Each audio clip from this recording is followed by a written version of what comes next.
Manusia pertama, ayah kita semua, Adam alaihissalam. Nabi Adam itu diciptakan oleh Allah dengan tangannya. Tidak ada manusia selain Nabi Adam pada saat itu, sendirian. Istrinya pun Hawa diciptakan setelah beliau diciptakan. Sendirian Nabi Adam alaihissalam. Dan Allah sebelum menciptakannya sudah mengatakan kepada para malaikat. Allah ceritakan, saya bacakan surah Al-Baqarah. Urutan 2, surahnya ayat 30 sampai ayat 38. Kita akan baca ayat 30 dulu. Allah mengatakan, A'udzu billahi minasyaitonir rajim. Wa idz qala rabbuka lil malaikati inni ja'ilun fil ardi khalifah. Sampai sini dulu artinya. Ingatlah ketika Allah berfirman kepada para malaikat, aku akan ciptakan sekarang manusia yang akan menjadi khalifah di muka bumi. Khalifah ini teman-teman adalah pemimpin. Jadi manusia ini, kita kalau di dunia ini dimanapun kita datang, semua selain manusia pindah. Hewan-hewannya, jinnya, semua pergi. Kalau tahu ada manusia datang ke situ, mereka cium baunya manusia ini, tahu manusia pergi. Manusia memang khalifah, diciptakan untuk itu, untuk memimpin di muka bumi ini. Karena di muka bumi ini banyak makhluknya Allah, butuh pemimpin. Waktu itu teman-teman sekalian, sudah ada golongan makhluk lain namanya jin. Sebelum manusia, sudah ada jin. Sudah turun-temurun di muka bumi ini, sebelum kita. Dan di kalangan jin ini ada satu bernama iblis. Iblis ini teman-teman adalah salah satu dari jin yang berusaha untuk menjadi pemimpin dan rajanya jin. Di awal dulu, di awal kisah ini, sebelum manusia diciptakan, jin-jin ini bisa naik ke langit teman-teman sekalian. Naik ke langit, ngobrol sama malaikat, dibukain pintu langit buat mereka. Makanya waktu Allah Azza wa Jalla, Allah Maha Mulia dan Maha Tinggi, mengatakan kepada para malaikat, saya akan ciptakan manusia, makhluk baru sekarang. Makhluk baru ini bernama manusia, nanti jadi pemimpin di muka bumi. Waktu itu kebetulan iblis lagi ada di langit, kumpul sama para malaikat, ikut-ikutan dia pada saat itu. Lalu Allah bilang, kalau saya sudah ciptakan, kalian semua harus sujud. Mendengar kalimat khalifah, iblis tahu, ini kalau diciptakan, berarti akan jadi pemimpin di muka bumi. Berarti dia sebagai kandidat pemimpin di muka bumi nanti terhapus, nggak bisa. Dan ini alasan utama kenapa iblis tidak mau sujud kepada Adam. Nah, dia tahu ini nanti jadi pemimpin nih. Makanya malaikat berkata begini, qalu ataj'alu fiha may yufsidu fiha wa yasfiku ad-dima'a wa nahnu nusabbihu bihamdika wa nuqaddisu lak. Para malaikat berkata, kenapa engkau menciptakan ya Allah makhluk yang nanti akan membuat juga kerusakan di muka bumi, nanti akan menumpahkan darah, sementara kami para malaikat selalu bertasbih kepadamu dan mensucikanmu. Kenapa malaikat bilang ini teman-teman? Karena di muka bumi ada jin waktu itu. Jin ini suka buat kerusakan, saling bunuh-membunuh, ngaco semuanya. Hukum-hukum Allah turun tidak diterapkan. Maka kata Allah, qala inni a'lamu ma la ta'lamun. Kata Allah, saya lebih tahu daripada kalian. Kepada malaikat nih. Itu ayat 30. Ayat 31 Allah berfirman, wa 'allama Adam al-asma'a kullaha. Sampai sini titik dulu. Kalau teman-teman yang pegang Quran lihat baik-baik. Kata Allah, dan Allah setelah ciptakan Adam, Allah ajarkan Adam nama segala sesuatunya. Di sini ulama tafsir bilang teman-teman sekalian, semua nama malaikat, semua nama benda-benda di langit, semua nama benda-benda di bumi, semua bahasa yang akan dipakai atau yang dipakai, semua bahasa hewan, bahasa serangga, bahasa hewan ternak, bahasa semuanya, bahasa jin, bahasa tumbuh-tumbuhan, bahasa manusia nanti kalau diciptakan, yang sekarang kita punya ribuan, jutaan bahasa di muka bumi ini manusia. Indonesia aja punya 6.000 bahasa dari 13.000 ya, pulau. Belum lagi seluruh dunia bisa banyak jutaan bahasa. Semua itu Allah ajarkan kepada Adam alaihissalam. Adam tahu semua. Semua bahasanya malaikat, nama-nama mereka, benda-benda di langit, semua nama jin, semua nama hewan-hewan, semua nama tumbuh-tumbuhan, semuanya diajarkan. Ini yang makna dari wa 'allama Adamal asma'a kullaha. Semua nama-nama Allah ajarkan, semua bahasa Allah ajarkan. Thumma aradahum 'alal malaikati faqala anbi'uni bi asma'i haula'i in kuntum shadiqin. Lalu Allah mengatakan kepada para malaikat, coba sebutin buat saya semua nama-nama yang kalian ketahui, benda-benda di langit, benda-benda di bumi. Malaikat berkata apa? Ya. Qalu subhanaka la ilma lana illa ma 'allamtana innaka antal alimul hakim. Para malaikat menjawab, maha suci engkau ya Allah, tidak ada yang kami ketahui selain apa yang telah engkau ajarkan saja kepada kami. Enggak semua ini kami tahu, kata malaikatnya. Sesungguhnya engkau lah yang maha mengetahui lagi maha bijaksana. Lalu Allah berkata kepada Adam, qala ya Adamu ambihum bi asma'ihim. Wahai Adam, waktu Allah sudah ciptakan, beritahukan kepada mereka semua malaikat itu nama-nama benda semuanya. Maka Nabi Adam datang sebutin nama satu malaikat, miliaran malaikat, namanya si fulan, si fulan, si fulan, si fulan, sebut namanya. Nama benda di langit semua disebutin, nama-namanya, benda di bumi semua disebutin. Semuanya Nabi Adam kuasai. Falamma amba'ahum bi asma'ihim qala alam aqul lakum inni a'lamu ghaibas samawati wal ardi wa a'lamu ma tubduna wa ma kuntum taktumun. Pada saat Adam memberitahukan kepada mereka para malaikat nama-nama semua benda-benda itu, Allah berfirman kepada para malaikat, bukankah sudah aku katakan kepada kalian bahwasanya sesungguhnya aku maha mengetahui apa yang kalian tidak ketahui? Aku mengetahui rahasia langit dan bumi dan mengetahui apa yang kalian lahirkan dan apa yang kalian sembunyikan. Maka Allah berfirman lagi, wa idh qulna lil malaikati isjudu li Adam fasajadu illa iblis aba wastakbara wa kana minal kafirin. Ingatlah ketika kami, kata Allah, berfirman kepada para malaikat, sujudlah kalian semua kepada Adam. Perintah sujud di sini teman-teman sekalian adalah sujud menghormati dan memuliakan Adam. Bukan sujud ya dalam arti kata sujud penghambaan diri, bukan ya. Karena Allah suruh mereka sujud semua. Semua malaikat disuruh sujud, maka semuanya sujud kecuali iblis. Golongan jin yang ada masuk ke langit waktu itu, ikut sama para malaikat, nggak mau sujud. Dia menolak dan dia menyombongkan diri dan dia termasuk orang-orang kafir. Maka di ayat selanjutnya, ayat 35, wa qulna ya Adam uskun anta wa zawjukal jannata wa kula minha ragadan haitsu syi'tuma wa la taqraba hadhihi syajarata fatakuna minadh dhalimin. Dan kami berkata kepada Adam, jadi setelah itu Allah SWT ciptakan dari tulang rusuknya Adam istrinya Hawa. Terciptakan ada dua-dua. Kata Allah kepada Adam, hai Adam, diamilah kamu dan istrimu surga ini, dimasukkan ke dalam surga oleh Allah SWT. Dan makanlah makanan-makanannya yang banyak lagi baik, di mana saja yang kamu sukai, dan jangan kamu dekati pohon ini. Ada satu yang jangan kamu dekati. Karena kalau kau dekatin, kau berarti melanggar, menyebabkan kamu termasuk orang-orang zalim. Perlu digarisbawahi teman-teman sekalian, ada orang-orang yang mengatakan pohon yang didekati oleh Adam itu namanya, atau buah namanya buah khuldi. Dan ini sebenarnya tidak ada dalilnya nih. Ya. Yang mengatakan buah khuld itu adalah iblis. Khuld artinya dari kata-kata khalada yakhludu yang berarti kekal. Jadi iblis yang bilang, hai Adam, sama istrinya, ini pohon nih yang kau dilarang sama Allah makan, kalau kau makan, kau akan menjadi khuld, kau akan menjadi kekal. Makanya Allah larang kamu makan, supaya karena kamu tidak kekal. Keluarlah istilah buah khuldi, sebenarnya bukan. Allah nggak pernah sebutin namanya pohon itu. Tapi iblis yang ucapkan kalimat khuld disebutkan dalam Al-Quran. Jadi teman-teman luruskan, jangan selalu bilang Nabi Adam makan buah khuldi, itu nggak benar. Kemudian kata Allah di ayat 36, fa'azallahuma asyaitanu anha fa'akhrajahuma mimma kana fi.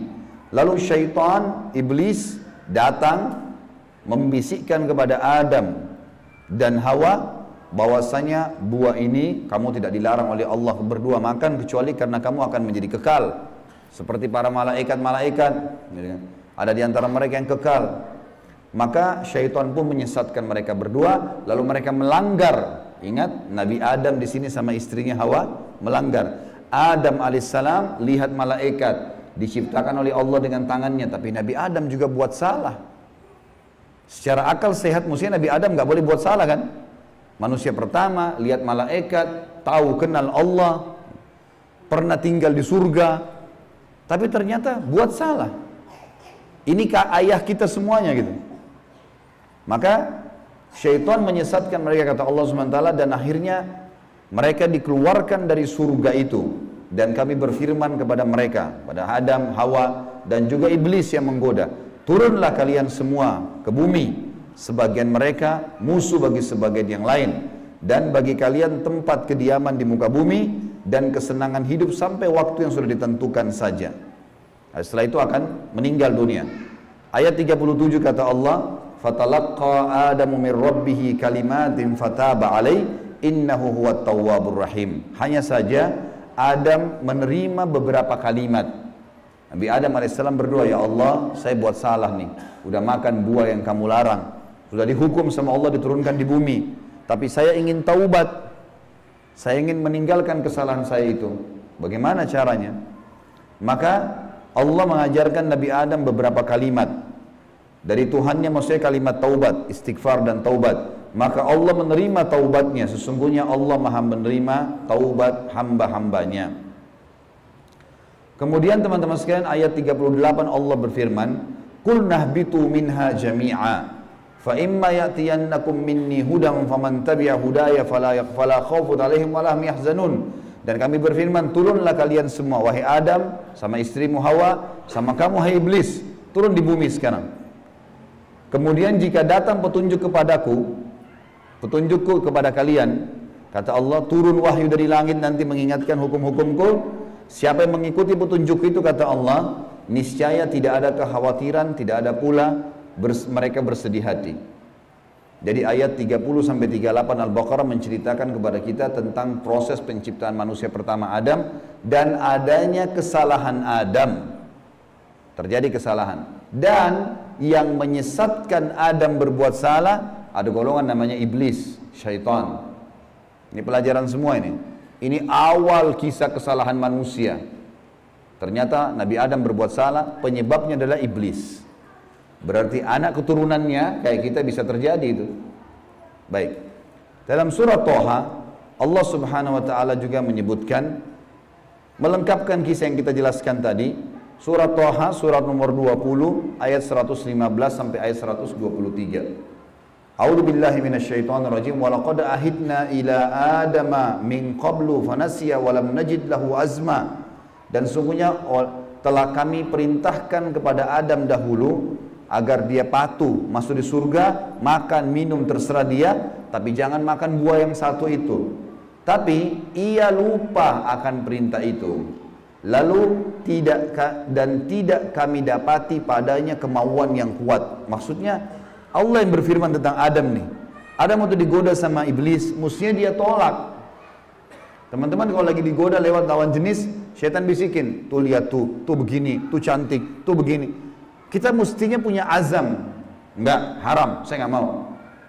Allah ceritakan kenapa Nabi Adam berhasil digoda oleh iblis.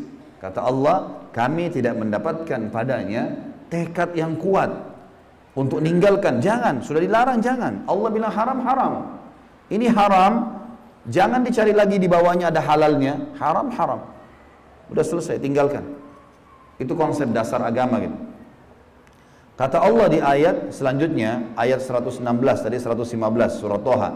Wa idh qulna lil malaikati isjudu li Adam fasajadu illa iblisa aba. Dan ingatlah ketika kami tak kalah berkata kepada malaikat, sujudlah kalian kepada Adam, maka mereka semua sujud. Para malaikat patuh, sujud, gitu kan? Bukan karena Adam tapi karena perintah Allah. Kecuali iblis, ia membangkang. Ayat 117. Faqulna ya Adamu inna hadza aduwwun laka wa li zawjika fala yukhrijannaka minal jannati fatashqa. Allah sudah ingatkan kepada Nabi Adam. Hai Adam, ini sekarang yang tidak mau sujud sama kamu nih, iblis ada depan matanya. Jadi kata ulama tafsir, Nabi Adam lihat iblis. Tahu iblis bagaimana mukanya, bagaimana fisiknya, Nabi Adam lihat. Nabi Adam lihat malaikat, tahu malaikat itu seperti apa. Lihat langit dan bumi, melihat surga, Nabi Adam lihat semua. Allah sudah ingatkan, wahai Adam, ini orang ini yang gak mau sujud sama kamu ini sekarang, karena perintah saya, musuhmu. Jangan, dan musuh buat istrimu. Jangan sampai dia mengeluarkan kalian berdua dari surga. yang menyebabkan nanti kalian jadi celaka. Jadi sebenarnya sebelum Nabi Adam alaihissalam tergoda untuk makan buah oleh iblis, Allah sudah ingatkan. Teman-teman di sini sebelum berbuat dosa sudah turun wahyu. Jangan zina, jangan khamar, jangan riba. Diingatkan ada, cuma kita nggak belajar gitu. Ada turun peringatan-peringatan. Nabi Adam diingatkan, jangan.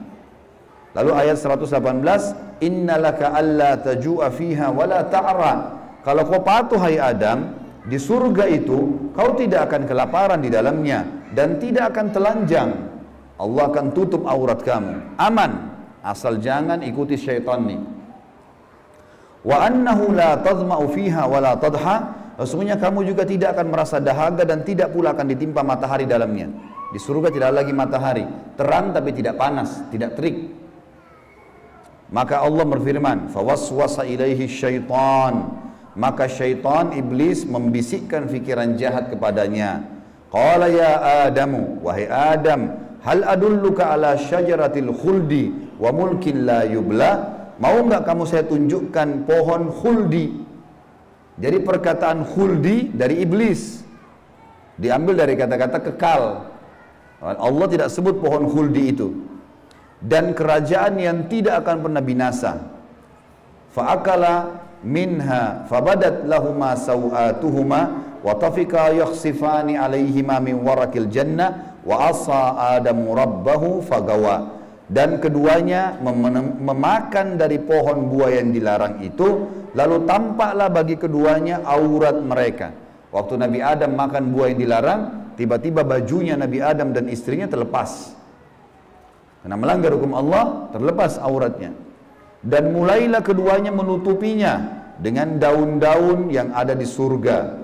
Maka durhakalah Adam kepada Tuhannya dan telah sesatlah dia pada saat itu. Ayat 122, "Tsumma ijtabahu rabbuhu fataba 'alaihi wa hada." Kemudian Tuhannya memilihnya sebagai hambanya yang bertaubat. Dan dia menerima taubatnya dan memberinya petunjuk. Qala ihbita minha jami'a ba'dukum li ba'din adu fa imma ya'tiyannakum minni hudan faman tabi'a hudaya fala yadhillu wa la yashqa. Allah berfirman, turunlah kalian berdua dari surga ini bersama-sama. Adam alaihissalam dengan istrinya dan juga iblis yang ada pada saat itu membisikkan, turun semuanya. Sebagian kalian menjadi musuh bagi sebagian yang lain. Akan datang kepada kalian petunjuk dariku nanti. Barang siapa yang mengikuti petunjukku, maka dia tidak akan pernah celaka. Surah Thaha melengkapkan penjelasan surah Al-Baqarah. Berarti Adam diciptakan, Adam alaihissalam sudah diingatkan sama Allah, Adam melanggar kena bisikan syaitan dan akhirnya hukumannya diturunkan dari surga ke muka bumi ini. Tentu masih banyak surah-surah lain teman-teman sekalian, diantaranya surah Al-A'raf. Surah Al-A'raf ini surah nomor 7 ayat 11 sampai ayat 27, tapi tidak semuanya saya bacakan. Ini kalau teman-teman mau baca, ceritanya tentang bagaimana iblis menolak, iblis akhirnya meminta kepada Allah agar diberikan kesempatan menyesatkan Adam dan keturunannya sampai Allah Subhanahu wa taala memanjangkan umurnya iblis ya. Dan ini ayat-ayat terakhir yang akan saya bacakan di dalam poin ini dalam pembukaannya, surah Al-A'raf surah nomor 7 ayat 11 sampai ayat 27 ya. Tujuannya kita teman-teman sekalian supaya tahu tentang awal kisah dosa itu di mana. Dan bagaimana ayah kita melakukan perbuatan dosa tetapi dia taubat. Dan ini bisa terjadi bagi orang beriman, buat salah, tapi dia berhenti. Sekali berhenti tidak akan terulang. A'udzubillahi minasyaitonirrajim ayat 11 surah Al-A'raf. Walaqad khalaqnakum tsumma sawwarnakum tsumma qulna lil malaikati isjudu li Adam fasajadu illa iblisa lam yakun minas sajidin. Sesungguhnya kami benar-benar telah menciptakan kamu hai Adam, lalu kami bentuk tubuhmu, kemudian kami katakan kepada para malaikat, sujudlah kalian kepada Adam. Maka mereka pun sujud kecuali iblis, dia tidak mau sujud. Qala ma mana'aka alla tasjuda idh amartuk. Allah lalu berfirman kepada iblis, kenapa kau enggak mau sujud waktu saya perintahkan? Qala ana khairum minhu. Saya lebih baik darinya. Iblis berkata kepada Allah, saya lebih baik daripada Adam itu. Khalaqtani min narin wa khalaqtahu min tin. Engkau ciptakan aku dari api sementara dia dari tanah. Ini cuma alasan akal-akalan iblis untuk membenarkan perilaku dia karena dia jengkel. Kenapa Adam diciptakan makhluk baru untuk jadi pemimpin di muka bumi? Berarti dia sudah kalah, nggak bisa lagi dia jadi kandidat pemimpin di muka bumi. Lalu Allah mengatakan, qala bit minha fama yakunu laka an tatakabbara fiha fakhruj innaka minas sagirin. Allah berfirman kepada iblis, turunlah kamu dari surga ini. Tidak boleh kamu ada di langit sini, karena kamu sepatutnya tidak menyombongkan diri di hadapanku. Maka keluarlah, sungguhnya kau termasuk orang-orang yang hina. Iblis waktu sebelum turun dia bilang, qala anzirni ila yaumi yub'atsun. Iblis berkata, berilah aku ketangguhan ya Allah sampai hari di mana dibangkitkan. Jangan aku mati dulu. Tujuannya adalah, kata Allah, qala innaka minal munzarin. Kau boleh, aku panjangkan umurmu sampai hari kiamat. Qala fa bima aghwaytani la aqudanna lahum siratakal mustaqim. Kata iblis, sebagaimana engkau telah menghukumku aku sesat, aku akan masuk neraka ya Allah. Aku benar-benar akan menghalang-halangi si Adam nih sama keturunannya dari jalan engkau yang lurus. Thumma la'atiyannahum min baini aydihim wa min khalfihim wa an aymanihim wa an syama'ilihim wa la tajidu aktsaruhum syakirin. Kemudian aku pasti akan menggoda dia dengan keturunanku dari sisi kanan mereka, dari muka mereka, dari belakang mereka, kanan mereka, kiri mereka, dan engkau akan mendapatkan mereka jarang sekali bersyukur, tidak patuh. Maka Allah bilang, qala khruj minha mad'uman madhura laman tabi'aka minhum la'amla'anna jahannama minkum ajma'in. Allah berfirman kepada iblis, keluarlah kau dari tempat ini sebagai orang yang terhina lagi terusir. Sesungguhnya barang siapa di antara mereka anak cucu Adam mengikuti kamu, benar-benar aku akan mengisi neraka jahanam dengan kamu semuanya. Wa ya Adamu uskun anta wa zawjukal jannata faqula min haitsu syi'tuma wa la taqraba hadhihi syajarata fatakuna minadh dhalimin. Dan Allah berfirman, hai Adam, tinggalilah kamu surga ini dengan istrimu, serta makanlah olehmu buah-buahan yang ada di dalamnya sesuka kamu, dan jangan kamu berdua mendekati pohon yang satu ini, karena akan menjadikan kalian berdua orang-orang zalim, melanggar hukum Allah. Fawaswasa lahumas syaitan. Waktu syaitan iblis sebelum turun ke bumi, sempat mampir ke Adam sebentar, lalu membisikkan pikiran jahat kepada Adam, liyubdiya lahuma ma wuriya anhuma min sawatihima, agar Adam menampakkan kepada keduanya apa yang tertutup dari mereka. Jadi nanti kalau makan buah itu pasti hukumannya bajunya akan jatuh. Wa qala ma nahakuma rabbukuma an hadhihi syajarati illa an takuna malakaini aw takuna minal khalidin. Dan dia bisikkan kepada Adam dan istrinya, sesungguhnya Tuhan kalian tidak melarang kalian mendekati pohon ini, melainkan agar kalian nanti kalau makan buah ini akan menjadi malaikat, berubah jadi manusia menjadi malaikat, atau kalian akan menjadi orang-orang yang kekal. Kalau makan ini jadi kekal, makanya Allah larang. Wa qasamahuma inni lakuma laminan nasihin. Lalu syaitan bersumpah atas nama Allah, demi Allah saya benar, ikuti saya wahai Adam, saya betul-betul memberikan nasihat yang baik buat kalian berdua. Fadallahuma bigurur. Syaitan terus membujuk keduanya untuk memakan buah itu dengan tipu dayanya. Falamma dzaka asy-syajarata badat lahuma sawatuhuma wa tafika yakhsifani alaihima min warakil jannah. Tak kala keduanya mulai makan buah kayu itu, nampaklah bagi keduanya aurat-auratnya, dan mulailah keduanya menutupi dengan daun-daun yang ada di surga. Jadi kalau kita lihat ayat ini teman-teman sekalian, berarti yang Allah sebutkan nama pohon itu adalah pohon kayu. Entah pohon kayu ini maksudnya apa. Apakah itu buah pohon kayunya adalah dari buah pohon kayu itu ada buahnya? Yang jelas Allah sebutkan seperti itu. Wa nadahuma rabbuhuma alam anhakuma an hadhihi an tilkuma asy-syajarati wa aqul lakuma innasyaitonal lakuma aduwwum mubin. Dan Allah berfirman kepada Adam pada saat itu, bukankah aku sudah melarang kalian berdua jangan dekati pohon kayu itu, dan aku katakan kepada kalian berdua sungguhnya syaitan adalah musuh kalian, maka jangan ikuti. Qala, keduanya berkata Adam dan istrinya, Rabbana zalamna anfusana, kami telah berbuat salah nih, menzalimi diri kami. Wa illam taghfir lana wa tarhamna lanakunanna minal khasirin. Kalau engkau tidak maafkan kami, kami termasuk orang-orang yang rugi.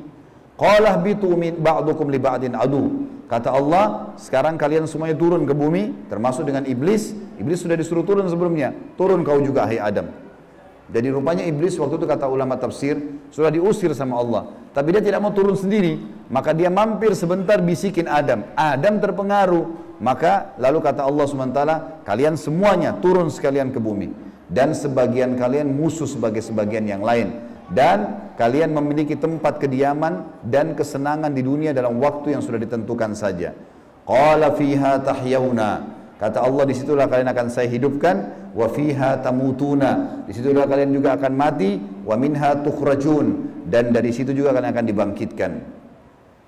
Ayat terakhir-terakhirnya adalah ya bani Adam, wahai anak Adam, kita dipanggil semuanya. Setelah Allah ceritakan panjang lebar tadi kisah ayah kita Adam dan istrinya Hawa, kata Allah, hai anak Adam, qad anzalna alaikum libasa yuwari sawatikum warisha. Sesungguhnya kami telah menurunkan kepada kalian pakaian untuk menutup aurat-aurat kalian dan pakaian yang indah juga perhiasan-perhiasan. Walibasut taqwa dzalika khair. Pakaian ketakwaan yang menutup aurat lebar, tidak membentuk aurat itu, tidak memperlihatkan bagian tubuh adalah pakaian yang paling baik. Dzalika min ayatillahi la'allakum tadhakkarun. La'allahum yatadzakkarun. Dzalika min ayatillahi la'allahum yatadzakkarun. Itulah ayat-ayat dari Allah, mudah-mudahan mereka mengingatnya, anak cucu Adam. Wa ya bani Adam, wahai anak-anak Adam, ya bani Adam, la yaftinannakumus syaitan. Ini peringatan Allah kepada kita semua. Jangan sampai syaitan menipu kalian lagi. Kama akhraja abawaikum minal jannah, sebagaimana dia telah berhasil mengeluarkan kedua orang tua kalian, Adam dan istrinya Hawa, dari surga. Yanzi'u anhuma libasahuma liyuriyahuma sawatihima, yang akhirnya membuat baju keduanya terlepas. Kata ulama tafsir, godaan syaitan yang pertama, bagaimana orang terbiasa terbuka auratnya sehingga menggoda orang lain, sebagaimana digodanya ayah kita dan ibu kita dulu. Innahu yarakum huwa wa qabilu min haitsu la tarawnahum. Sesungguhnya dia, iblis itu sama pengikut-pengikutnya melihat kalian yang kalian tidak bisa lihat mereka. Kita nggak bisa lihat iblis, tidak bisa lihat syaitan, tapi mereka bisa lihat kita. Di sekitar kita mereka ada. Inna ja'alna syayatina awliya lilladzina la yu'minun. Dan kami jadikan orang-orang atau syaitan-syaitan pemimpin dan teman-teman orang-orang yang tidak mau beriman. Jadi ayat-ayat yang panjang lebar tadi teman-teman sekalian, mohon maaf ini agak panjang tadi saya bacakan, karena memang di situ inti yang kita ingin jelaskan. Kalau ayat kita manusia pertama pernah lihat malaikat, pernah lihat iblis, tahu iblis itu musuh, tapi pernah melakukan pelanggaran. Dan Adam alaihissalam pada saat itu taubat kepada Allah. Dan Allah sudah bongkar siapa tuh syaitan, disuruh jadikan sebagai musuh. Tahu musuh teman-teman? Kalau saya lagi pegang pedang, syaitan lagi pegang pedang, musuh saya lagi pegang pedang di medan perang, saya harus berhati-hati menangkis serangan atau menyerang. Kalau saya diam, diserang tidak nangkis, saya akan dibunuh. Syaitan akan selalu berusaha, targetnya adalah menyesatkan, membunuh manusia. Kalau kita lepas misalnya daerah-daerah terbuka sedikit, dibelah sama dia nggak akan coret, dia akan tusuk, berusaha supaya kita mati. Orang dibuat dosa, begitu buat dosa, dibuat putus asa supaya bunuh dirilah dia sampai mati. Bagaimana syaitan bisa membunuh anak Adam itu? Memang sudah itu targetnya iblis. Dan iblis ini teman-teman sama dengan Adam. Sekarang kita ini semua anak cucunya Adam. Iblis punya anak cucu sebanyak ini. Kerjanya disesatkan oleh iblis supaya menyesatkan anak Adam. Selalu mereka lakukan itu teman-teman sekalian. Maka Allah mengingatkan kepada kita dengan hati-hati sekali. Ingat, jangan jadikan syaitan itu sebagai teman-teman kalian. Dan perlu teman-teman tahu, jin ini lebih banyak jumlahnya dari manusia ya. Lebih banyak. Iblis tadi yang kita sedang bahas, salah satu dari golongan jin. Jadi ada jin-jin yang lain. Allah ceritakan dalam surah jin khusus. Surah nomor 72 bicara masalah itu. 18 ayat pertama itu Allah menceritakan tentang masalah adanya jin-jin beriman. Jadi di alam jin ada jihad, ada dakwah. Tetapi kepada syaitan, dan syaitan ini golongan fasik dan golongan kafir dari jin. Ada jin mukmin, ada jin fasik, ada jin kafir, sama manusia. Ada manusia beriman, ini yang beriman manusia, dan jin yang beriman tidak akan interaksi. Kalau golongan Fasik dari manusia dan golongan kafir. Fasik maksudnya muslim tapi masih banyak dosanya. Di alam jin juga ada jin fasik, muslim tapi banyak dosanya, dan ada kafir. Di alam jin, fasik sama kafir ini namanya syaitan. Jadi semua syaitan pasti jin, tidak semua jin itu syaitan. Bisa ditangkap ini ya? Oke. Ini pemahamannya. Nah, syaitan ini dipimpin oleh iblis. Jadi iblis bukan raja jin, tapi raja syaitan. Teman-teman sekalian, semua syaitan kita disuruh jadikan musuh. Kalau datang, diusir. Kalau kita ganggu syaitan, atau syaitan ganggu kita, kalau kita diganggu oleh syaitan, maaf, bahasanya gini, kalau kita diganggu oleh syaitan, tadi saya keliru ucapinnya. Kalau kita diganggu oleh syaitan, kita harus usir. A'udzu billahi minasyaitonir rajim. Mulai ada malas ibadah, mau buat dosa, mau buat zina, a'udzu billahi minasyaitonir rajim. Syaitan lagi datang nih godain. Saya berlindung kepada Allah dari syaitan yang rajim. Rajim itu dirajam, teman-teman. Jadi kalau bahasa Indonesia terjemahan terkutuk itu sebenarnya kurang tepat itu. Tepatnya rajim itu adalah dirajam. Rajam itu malaikat ambil panah api dipanahin dia. Jadi kalau kita diganggu oleh syaitan kita bilang a'udzubillahi minasyaitonirrajim, itu Allah datangkan malaikat bunuh syaitan tuh yang sedang goda kita. Dirajam dia, dilempar dengan panah-panah api. Seperti Allah bilang dalam surah Al-Mulk, wa ja'alnaha rujuman lisyayatin. Dan kami jadikan bintang-bintang itu sebagai panah-panah untuk mematikan syaitan-syaitan. Jadi nggak boleh berteman, nggak boleh menikah, nggak boleh interaksi, nggak boleh apa-apa. Mereka punya dimensi waktu yang berbeda.